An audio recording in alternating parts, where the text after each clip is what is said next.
गवेड़, जुगाड़, उल्ली दोध करना, ओकड़ना, झाकड़ना, तथ होना, ये उक पंजाबी दे विसर दे अखर ते लफज हैं। अज नाल ना को विसरियां गल्लां विच को पंजाबी डिक्शनरी शुरू करदे आ, को लफ्जां दे ना मानी मतलब कढदे आ। भाई एक लफज है उल्ली दोध करना, ये के हुंदा है? अंज कुछ त्रिखे बाबे होंदे ना साडे छोरा छारा या कम्मा वाले अंजे आगरी रखना, आ छोरा भजिया पानी बड़ाई अमी अजा उस नाके तपड़े में ना होना ते अगो आंगरा करना, आया कट्टा वाट चढ़ी खड़ोती इदा ध्यान कर, अजा वो कट्टे तपड़दा पे होना ते आखना बैठा चौखरन टांडे सट के अजा सौदा ना अपड़े होना तो आखना बैठा पारू वेख मलाया।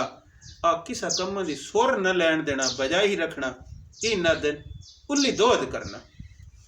दूजा एक लफ्ज में बोलिया जुगाड़, जुगाड़ के हुंदा? और ट्रैक्टर की किली डह बनी तो चप्पर च देनी कि चौल बनींदे पे होने ना, छापर खोलना ठो ठो पकड़ा खोलना लड़ अगा करके वो चौल पवा लेने। इन्ना दिन जुगाड़ लाना मतलब जेड़ी शै जेड़े कम्मा कण बनी हुई ना होवे ओदे नाल जट पा लेना, इन्ना दिन जुगाड़ लाना। बात एक लफ्ज है गवेड़, ये गवेड़ साडे बस विच बड़ा बुलिंदा है। आ चोर लुकदे आन तो खोजी खुरे पाउंदे आन ते खोजियां नाल गवेड़ी होंदे आन। खुरा खड़ा बना गवेड़ियां बह बना इत्था खड़ाता तो कौन होना है, केड़े पासे बहिंदा होना है, किवें होना है, गवेड़ा तो खुरा काढ़ लेना। पक्की सड़क आवनी, सड़का तक खुरा चढ़ना उबर दिन होके खोजी उबर दिन चढ़ना, गवेड़ियां आखना नहीं चोर सट सट आ गया इस वैना लांदे ता उबर दिन चढ़िया, वो लांदे वाले पास 2 4 5 किले अगो जा वड़ देनी, सड़का दस पास वेखना तो उत्थे मुड़ खुरे आ बने। इन्ना दिन गवेड़ करना, आ सोच समझ के तो किस गल्ला दा हल कढ़ लेना, इन्ना दिन गवेड़ करना।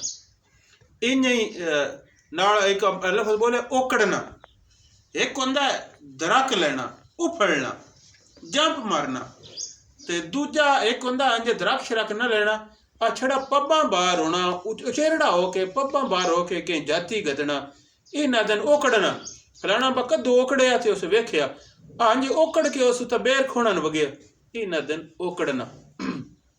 इन एक लफ्ज है जाकड़ना, जाकड़ना ये हुंदा है किसे शे ना आ चोरी जाची गतनी, आ को मतलब है लगे में उन्होंने लोसा आख्या अगा बेर बड़ी पक्की खड़ोती, मैं बेरिन जाकड़ियोस अगा बुढ़ड़ी हेठ मंजी गती गई, या मैं लग्या वेंदा सु अगा मकई पर छलियां बड़ियां बुनने वालियां, मैं उस पासे जाकड़िया सो अगा विच रख बैठो।